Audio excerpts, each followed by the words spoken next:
नमस्कार मंडळींनो, ठरलं तर मग मालिकेच्या आजच्या भागामध्ये आपलं स्वागत आहे. आणि त्यामध्ये आता अर्जुन आणि सायली दोघेही आता बेडरूममध्ये आलेले असतात आणि चैतन्य आता त्यांच्यासमोर असतो. अर्जुन, सायली चैतन्याला आता त्यांनी तो सोन्याचा तुकडा चांदेकर ज्वेलर्समध्ये अद्वैतला कसा दाखवला आणि त्या रजिस्टरमधून आता ती पेंडंटचा तुकडा तो कोणी खरेदी केला होता हे सत्य कसे समोर आली याची हकीकत सांगू लागतात. सायली सांगते की त्यांनी ना 8 ऑगस्ट 1995 रोजी हा सोन्याचा तुकडा खरेदी केला होता. तेवढ्यात आता चैतन्य पुन्हा सायलीला म्हणतो, वहिनी वहिनी काय तारीख म्हटली तू? तर सायली पुन्हा आता 8 ऑगस्ट 1995 सांगते. तर चैतन्याला धक्का बसतो आणि लगेच आता चैतन्यकडे बघत अर्जुन म्हणतो की एवढा का शॉक झालास चैतन्य तू? चैतन्य म्हणतो की ही तारीख साक्षीची बर्थडेट आहे. तेव्हा अर्जुन सायली आता अवाक होतात. चैतन्याला लगेच आता ज्यावेळी चैतन्य साक्षीच्या घरी राहायला गेलेला असतो त्यावेळचे ते सगळे सत्य आठवते. चैतन्य आता साक्षीचा पॉवर बँक शोधण्यासाठी तिचा ड्रॉवर चेक करत असताना त्यामध्ये चैतन्याला एक फोटो मिळालेला असतो आणि लगेच आता साक्षीने सांगितलेले असते की हा माझ्या आईचा फोटो आहे. ते आता बघता क्षणी चैतन्याला धक्का बसतो आणि आता साक्षी म्हणते की कालिंदी नाव होतं तिचं, अगदी साधी सरळ होती. चैतन्य म्हणतो की कालिंदी शिकरे. तेव्हा आता साक्षी म्हणते नाही नाही, ती कायम तिचं माहेरचं आडनाव लावायची, कालिंदी महाडिक. आणि हे सगळं आता चैतन्याला आठवतं. चैतन्य म्हणतो काय नाव सांगितलं तिचं? तर लगेच आता आठवून सायली अर्जुन म्हणतात की कालिंदी महाडिक. आता चैतन्य समोर सगळे सत्य आलेले असते आणि ते ऐकताच आता अर्जुन म्हणतो फंटॅस्टिक, सगळं काही आता आपल्यास मनासारखं जुळून येतं आहे. यश आकाराचं ते पेंडंट म्हणजे साक्षी शिकरे आणि ते जिने ते खरेदी केलं आणि साक्षीला गिफ्ट केलं ती म्हणजे कालिंदी महाडिक, साक्षीची आई. आणि लगेच आता सायली म्हणते की म्हणजे कोल्हापूर हे साक्षीचा आजोळ आहे. तर अर्जुन म्हणतो हो, पण त्याच वेळेस आता तन्वी ही अर्जुनच्या बेडरूमच्या दरवाजाजवळ येते आणि त्यांचं बोलणं ऐकू लागते. दरवाजाला आता तन्वीने कान दिलेला असतो आणि लगेच चैतन्य म्हणतो हो, साक्षीच्या तोंडातून मी एकदा कोल्हापूर हे नावही ऐकलंय. आता तन्वी ते सगळं ऐकू लागते.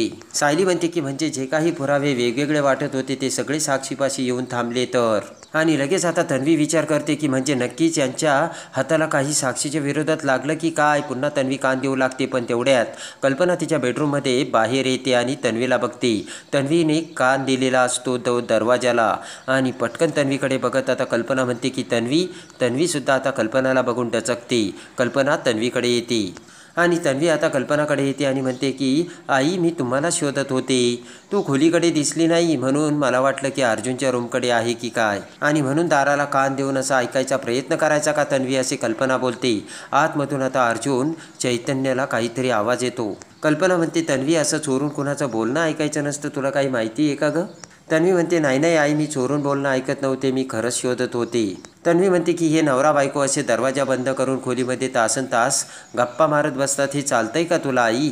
आणि कल्पना म्हणते तन्वी, आपल्या घरात प्रत्येकाला प्रायव्हसी आहे आणि तुझ्या रूमच्या दरवाजाला कान देऊन दुसऱ्या कुणीतरी जर तुमचं बोलणं ऐकलं तर तुला चालेल का गं तन्वी? आणि आता तन्वीकडे बघत कल्पना म्हणते त्या मुलीच्या चुकांना मी पोटात नाही घालणार, पण तिच्यापेक्षा जास्त चुका तू करू नकोस तन्वी. आणि तेवढ्यात आता अर्जुन आणि चैतन्य बाहेर येतात आणि म्हणतात की काय झालं मॉम? कल्पना आता अर्जुनकडे बघते आणि म्हणते की ही तन्वी तुमच्या दरवाजाला कान देऊन ऐकत होती. अर्जुन म्हणतो की फंटॅस्टिक, आणि आम्हाला तर हे माहितीच होतं, पण बरं झालं आज मॉम तुला समजलं. तेव्हा आता लगेचच कल्पना म्हणते की मी तन्वीला समज दिली, पण आता ह्या गोष्टी एवढ्या टोकाला घेऊन जाऊ नका. तेवढ्यात अर्जुन बोट करत म्हणतो तन्वी बघितलं का? आणि अर्जुन म्हणतो की त्याचं काय आहे ना मॉम, कुत्र्याचं शेपूट किती जरी सरळ करण्याचा प्रयत्न केला ना तरी ते वाकडंच. आणि इकडे आता पटकन कल्पना तन्वीला घेऊन तिथून निघून जाते. तर इकडे अर्जुन आणि सायली पुन्हा आतमध्ये येतात. चैतन्य म्हणतो की बरं आता मी निघतो, मी हे सगळे पुरावे आता कनेक्ट करतो. आणि त्यानंतर इकडे आता तन्वी तिच्या बेडरूममध्ये येते. दरवाजा बंद करून तन्वी म्हणते की या कल्पनाला कसे काही ते तडपाडायला पाहिजे होते काय माहिती त्याच वेळेला, आणि मला ना गोड बोलून तिला घोळात घ्यायला हवं, पण मला तेच पेलवत नाही आहे आत्ता. तन्वी विचार करत म्हणते की आत्तापर्यंत ज्या सोनेचं मी नाटक करत बसले ना ते मला आता नाही सहन होत. त्या अश्विन सुभेदाराचं थोबाडसुद्धा मला आता नाही बघवत आणि माझा संताप होतो. पण आता बस झालं असे तन्वी बोलते. तन्वी म्हणते एकदा का सुभेदाराची इस्टेट माझ्या नावावर झाली ना मग एकेकाला लात मारून घराच्या बाहेर काढेन. अर्जुन म्हणतो की आता साक्षीच्या आईने तिला पेंडंट गिफ्ट म्हणून दिलं हे तर आपण आता आपल्यासमोर आलं, पण कोर्टात आपण हे कसं सिद्ध करू की हे पेंडंट साक्षी आत्तापर्यंत घालत होती. आणि लगेच आता अर्जुन विचार करतो की पण एखादा तुटलेला पार्ट एखादा माणूस का घालेल? साक्षीने तो पेंडंट विकला असेल किंवा दुसऱ्याला दिला असेल, असंही होऊ शकतं असे अर्जुन बोलतो.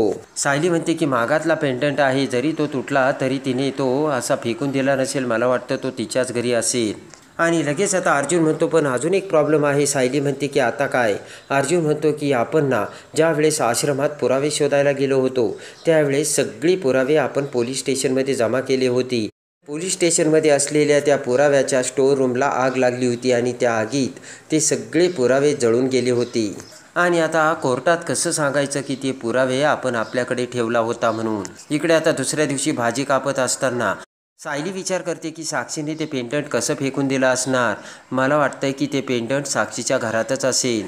पण आता सायली म्हणते की महिपतच्या घरात शिरणं खूप अवघड आहे. तेवढ्यात विमल आता भाजीची डिश घेऊन येते आणि म्हणते की सायली ताई बघा एवढी भाजी शिल्लक राहिली. सायली म्हणते की परवा वांग्याची भाजीसुद्धा शिल्लक राहिली होती विमलताई नाही का? विमल म्हणते की पण तुम्ही जी गवारची भाजी केली होती ना ती सगळ्यांनी खाल्ली. विमल म्हणते की तन्वीताईंच्या आवडीची भाजी नसली तर त्या त्याला हातही लावत नाही आणि ऑनलाईन पिझ्झा मागून त्यात पिझ्झाच खातात. आणि लगेच आता विमलताई म्हणते की त्यांच्या वाट्याचं तसंच शिल्लक राहतं आणि आता ना हे सगळ्यांच्या समोर आणावाच लागेल असा विचार करून पटकन आता सायली थाळा वाजून सगळ्यांना बोलावते. कानाला हात लावून सगळेजण येतात आणि म्हणतात की काय झालं सायली? सायली आता पूर्णाईला म्हणते सांगते सगळं सांगते. तन्वी अर्जुन सगळे अश्विनसोबत तिथे आलेले असतात. प्रतापही येतो, कल्पनाही येते आणि लगेच सायली विमलला कालच्या भाजीचं ताट घेऊन यायला सांगते. कुणाला आता काहीच कळत नसतं आणि लगेच आता ती दोडक्याची भाजी घेऊन येतात. सायली ती भाजी सगळ्यांना दाखवते आणि म्हणते की ही कालची दोडक्याची भाजी.